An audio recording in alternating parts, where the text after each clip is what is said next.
আসসালামু আলাইকুম। সকাল বিকেল ইউটিউব চ্যানেল, একটি লাইক করেন, একটি কমেন্ট করেন নিত্যদিনের খবর পেতে আমাদের পাশে।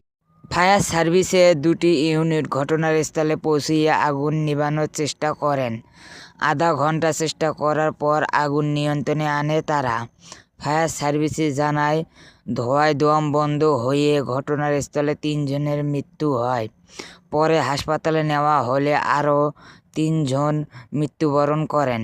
পুলিশ জানায়, অগ্নিকাণ্ডের ঘটনায় একই পরিবারে 3 জন নিহত হয়েছে।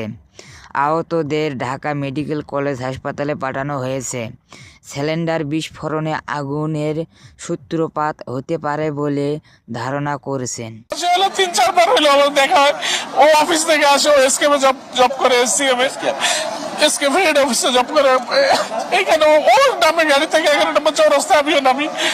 দেখা গেলো ভাই কি অবস্থা, কেমন চলতেছে, সে দুনিয়ার অনেক কথাই হয়। আমাদের ভার্সিটি নিয়ে আলাপ হয়, জব নিয়ে আলাপ হয়, পার্সোনাল লাইফ, ও এখানে কিভাবে থাকতেছে, এগুলো মানে মানে আমার এখানে কল্পনাতে আসে নাই যে এখানে যে অগ্নিকাণ্ডে ও মারা গেছে। ভিতরে আমরা দেখলাম যে 2 জন মানুষ একদম পুরো ঝলসে গেছে মুখ। ওনাদের বেশি যতটুকু শরীর ঝলসে তার চেয়ে বেশি ঝলসে গেছে চেহারা।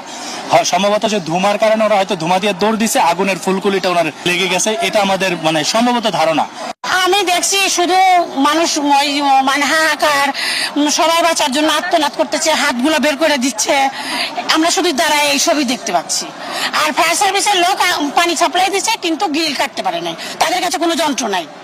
এই ঘরে আসা দেখি যে আগুন আসলে আসে পড়ছে, আমাদের যান বাঁচাতে হবে। তখন আমার নাতি নাতক নিয়ে আমার ছেলের বউ, আমার হাজবেন্ড, আমরা একসঙ্গে নামে আসছি, নিচে নামে আসছি, ঘর তালা দিচ্ছি, তালা দিয়ে আসছি। ফায়ার সার্ভিসের 4টা ইউনিট অংশগ্রহণ করে 9টা 10 মিনিটে আগুন নিয়ন্ত্রণে আসে এবং সে উদ্ধার কাজ শেষ হতে হতে 10টা 20 পর্যন্ত লাগে।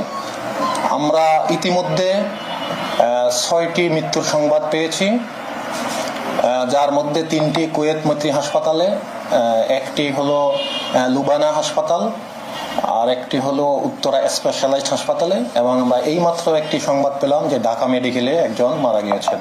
আমরা যতটুকু জানতে পারছি যে দোতলার রান্নাঘর থেকে আগুনের সূত্রপাত হয়েছে, সেটি বিদ্যুৎ অথবা গ্যাস যে কোনো উৎস থেকে হতে পারে। আমরা এখনো সেটি নিশ্চিত হতে পারি।